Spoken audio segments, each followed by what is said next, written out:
Do you feel like Saint Basil on social justice is just a little too radical? Like it Um, seems heavy for today. What are yeah, your yeah. thoughts? Well, I don't. And I I love think Saint Basil. I love Saint I love Basil. Saint Basil too. I think it helps to really understand him in context. So, Mm, I'd have to look at the specific homilies in that volume to sure. confirm, but I believe some of them are actually his addresses to other monks. So when Mm, he's saying like you shouldn't own anything, he's talking to people in those cases who have taken a vow of poverty. Like they right. should not be owning anything, right? That's a really important context. He's trying to encourage them in their monastic vows. So that's like sometimes we miss that when we're reading the fathers, that kind of context. But the other thing is I think it's just important to hold those two things together. So Saint Basil is one of those fathers that makes very clear that wealth and poverty are neither good nor bad in themselves. It matters what you do with them. He even says Yeah. if you can get wealth, that's a good thing because it can Come on. make your life more comfortable.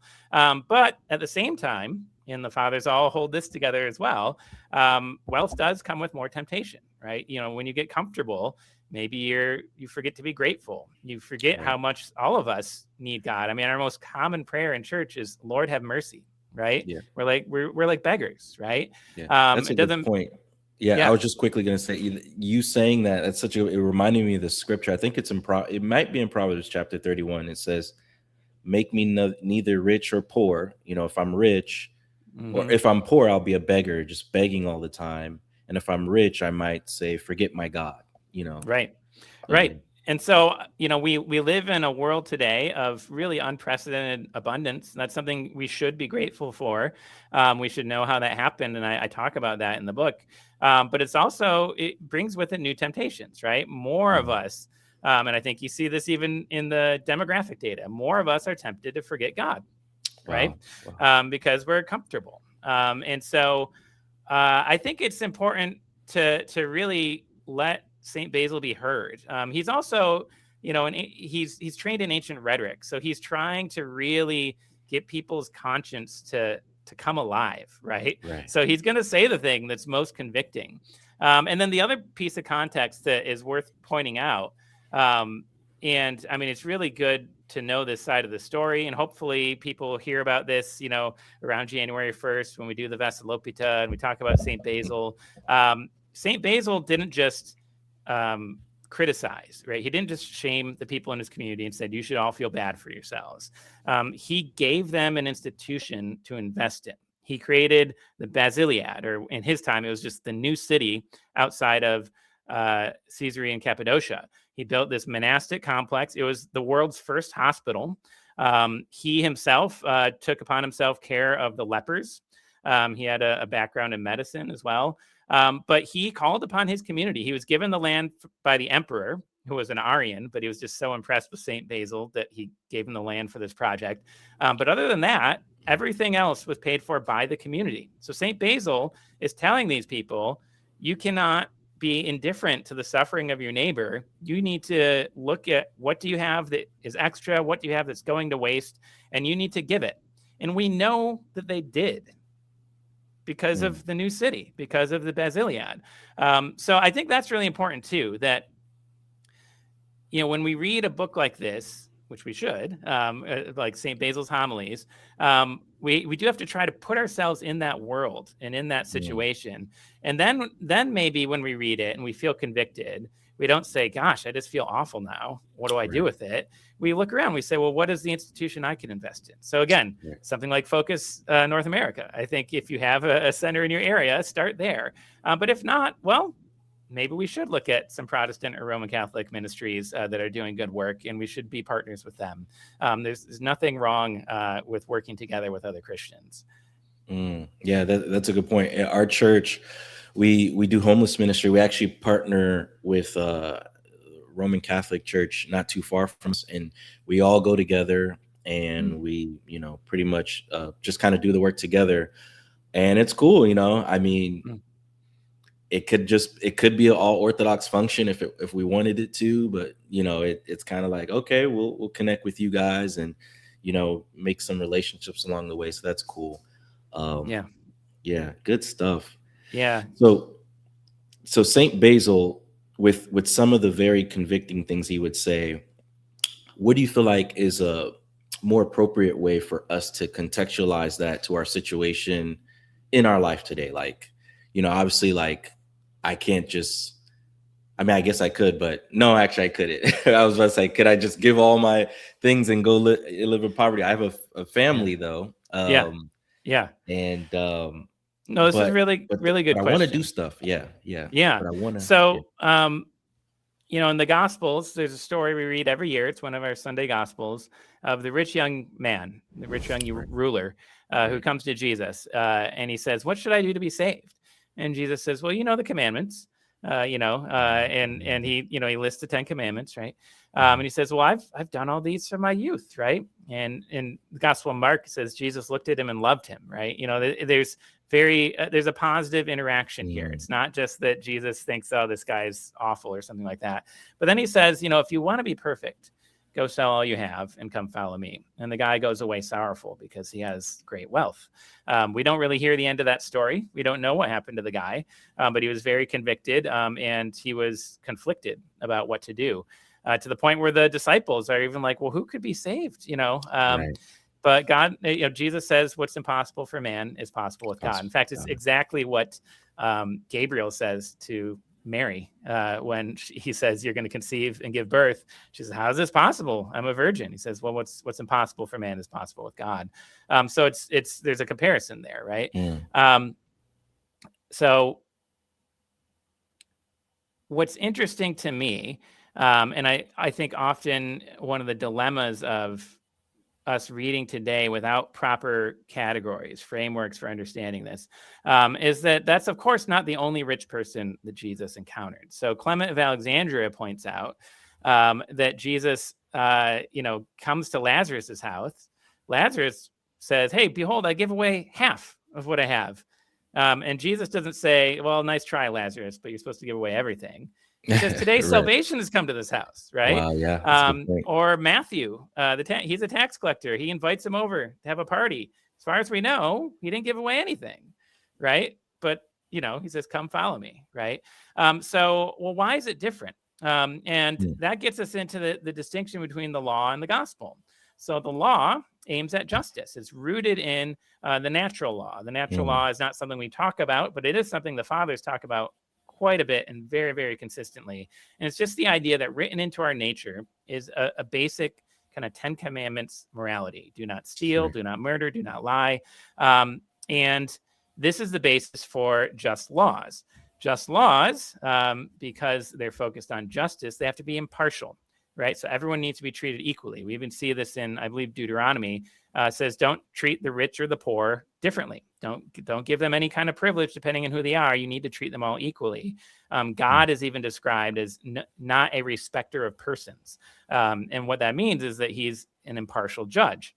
Right. However, we also have all kinds of passages about God specially loving, Jacob or David, right? Well, what's the deal with that? Well, the deal is that that's mercy, that's grace, that's the gospel.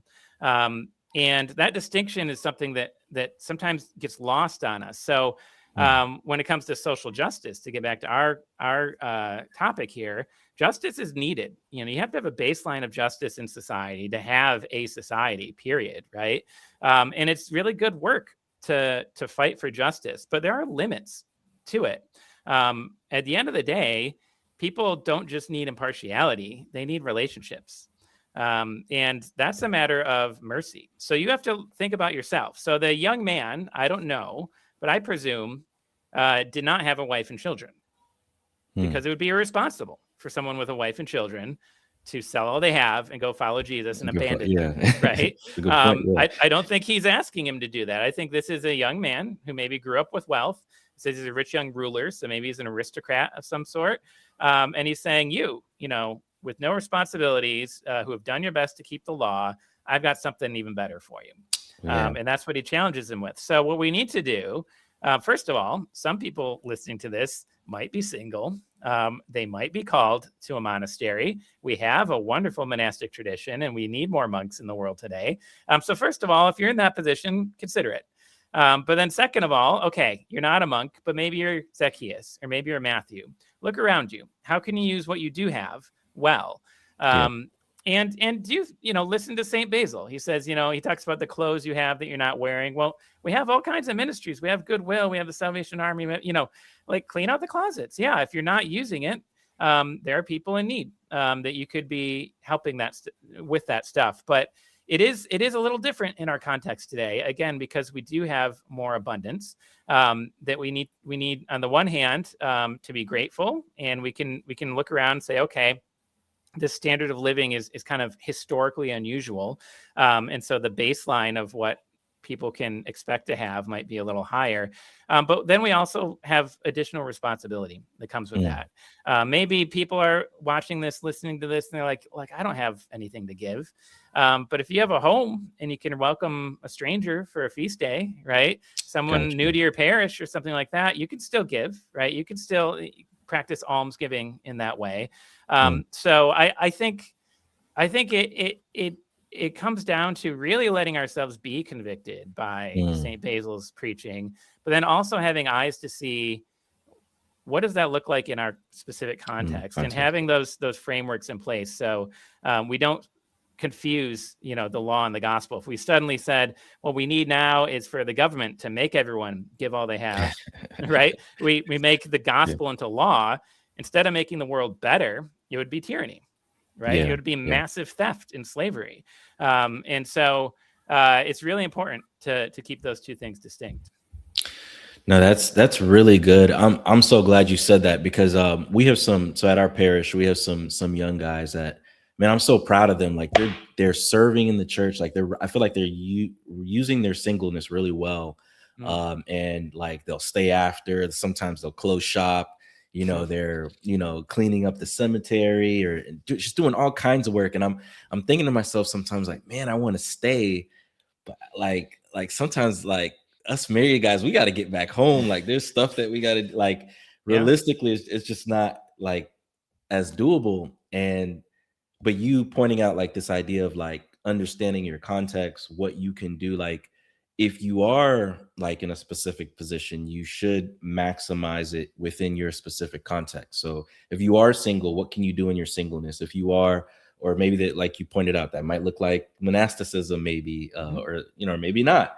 But or if you are married and you can invite people in your home, and like I like that you point out this idea that it's not a one size fit all, and to your point, even about whether it's Zacchaeus or the examples you gave in the Bible, because I think it's very easy for people to have a very black and white approach about it and think it has to be one size fits all. I don't know. How do you help people like work through thinking through what they should be doing? Is it just more so like you're looking at your specific situation and what seems most prudent, or like, I guess, like, because sometimes I'm thinking like, can I be doing more right now? Or like, I'm pretty sure you've probably seen it, like someone from across the world will send you a message in your inbox asking for money and stuff like that. And I think it's human temptation to think, yeah, I'm doing something. I feel like I'm doing what I should do, but do I have capacity to do just a little bit more? Like, how does one balance that psychological kind of? Yeah, I so know I that's do a think loaded one there. no, these are the questions that matter, right? This is Right. where it gets real. I do think, one of that key differences between the law and the gospel is personal. And we want both those things, right? So we need to respect all human beings equally according to our nature, being created in the image of God. That's what justice is all about. But we also need to have that personal touch, that I'm not just a generic human being, right? I am Dylan, right? You are Justin. And understanding who people are, where they're at, part of that does start with us. You have to look at your own life and take stock of your own life. And I actually think, on the one hand, I wrote the book because I want us to do more and think more. But I think part of it actually starts with taking stock of what we're already doing.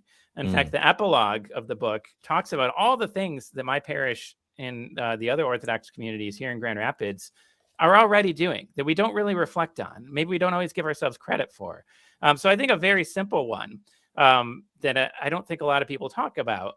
But if you are a parent and you have children that you are providing for, you already have needy people that you are caring Right, for, right. right? They Very literally needy. live in your house, right? I mentioned in the book, like a baby does not earn their mother's milk. It's just Mm, given out of love, that's and good. hopefully as your children grow and they mature, you want them to learn some responsibility. You want them to contribute to the household. But that's, an 18-year process, right? It's not something that just happens instantly. And in the meantime, they need you. And that's your primary almsgiving right there. Now, I don't think people should have such a narrow vision that, well, I'm just going to take care of my family and I'm not going to worry about anyone else. But we do need to Right. start there Mm, because there's no other parents for those kids, right? They don't have another mom or dad. They have us. right. And I mean, there's all sorts of actually could go on and on about just the importance of the family. I have a colleague Mm. at Acton, Anthony Bradley. Oh, He's done a ton of work on I think I fatherhood. know who Anthony Oh, Bradley you know is. Anthony? Wait, Yeah. is he connected with like King's College and all that? Yeah. So he taught there Oh, for I many love years. that guy. I listen to his Yeah. podcast all the time. Oh, Okay, that's okay. Yeah. yeah. Yeah. I So used to yeah. listen to him. I mean, I still listen to him even being Orthodox. He's great. Yeah. Wow. Yeah, Okay. so his Small Dr. world. Bradley's office is right next to mine at Acton, and and he's done such great work looking at the importance of just having a father in the home. This is Mm, something that is a huge crisis, really across the board in our world today, and it's not every family that can be perfect and stay together, but for the most part, it makes a huge difference, and it's something that we take it for granted, or maybe we just don't think about it as so important. We think, well, we'll find other ways to get by. And okay, I was raised by a single mother, and I'm very grateful for her. She did a great job, and I did. My father was in my life. They both loved me and cared for me, but it was not ideal, right? And in many ways, I'm, what's called a positive outlier. If you have like let me see if I can draw this like a bell curve, right? right. You have like the middle, and then you have like a standard deviation, and then you have over here. So on the one side, these are like negative outliers. They're people who fare worse than the average. This side is positive, people who do better than the average. I remember when I first I'd known Anthony over the years when he first came to Acton after King's shut down a few years ago. I remember telling him a little bit about my life, and he's like, man, you should be like in prison or dead or addicted to Wow. something. I Yeah. mean, just like all of the Sure. things in my life. It's parents weren't together. My father struggled with alcoholism. There's just no extracurricular activities, no real like mentorship. Like there's just so many reasons why. Mm, I mean, other than the grace of God. I mean, I don't have and thankfully my parents had faith and they passed it on to me. I can't explain it. How am I Dr. Dylan Pahman today? A wow. lot of people in my situation don't end up that way. And so we got to start there. We got to take stock of where we're at. Start by being a good husband, being a good father, and then ask yourself, okay, what do I want to model for my kids? What time do I have? I've been thinking a lot lately about the idea of the Sabbath. It's something we don't talk about Mm, so much as Christians, especially as Orthodox yeah. Christians, but that principle is actually still valid. Not in a Pharisaical way, but there are holy days in the church. One of them being Sunday, right? We go to church, we rest from our worldly work. But Christ emphasized that rest means doing good, right? So maybe you're like, when do I have time to volunteer? How about Sundays, right? Maybe one Sunday a month you invite a family over, or you go and you volunteer at the homeless shelter, or whatever the case may be, and find something that you can bring the kids if you can. So it can be a whole family thing, and they can see you doing it. And maybe Yeah. it's even once a quarter. You have to be realistic too. You don't want to like spread yourself too thin. You don't want to overdo it in the sense of wearing yourself out, and then you're not good to them and you're not good to others. Yeah. But find those ways to say, okay, do I have a little extra money I can give? Do I have a little extra time I can give? Do I have talents? Maybe you're really good at fixing cars. I am not, right? Yeah. Fixing cars is not sheep, right? And if Oh man. you're in a bad way, and tends to be, if you're on the lower side of the income spectrum, you don't tend to buy new cars, you buy used ones, and who knows what problems they might have. And if there's someone in your community that needs that work and they can't afford it from a professional mechanic, you can donate your time and your skills. And so I think everybody has something to give. And I think that's Right. part of, to maybe circle back, we start by looking at our own lives, ask what we're already doing, appreciate that, and then ask what can we expand. But then we also, when we approach people in need, just like when we approach our children, we don't often just think of them as needy, right? We think of them as our children that we Right. love, and we want them to grow into people who are responsible and who are giving back. Well, I think when we minister to people in our communities who are in need, we need to look at them and realize that just as I have something to give, even though, when I take stock of my bank account or whatever, I feel like I don't have much. Well, everybody has something to give, Yeah. right? And that's part of it. That's part of that dignity that comes Mm. with really respecting the person, Yeah. not only an image of God, but as a unique person, the God made on purpose, right? Valuing them in their particular life and circumstance. So that's, again, No, as that's you good. mentioned, it's not like a very specific one size fits all, but that's Right. because every person is different. When Everyone's it different. comes to mercy, it has to be personal. Mm. That's good. That's good. Yeah. Yeah, mercy being personal. I like that. You guys heard it here first from Professor Dylan here. He said that basically everyone has something to give. I really like that.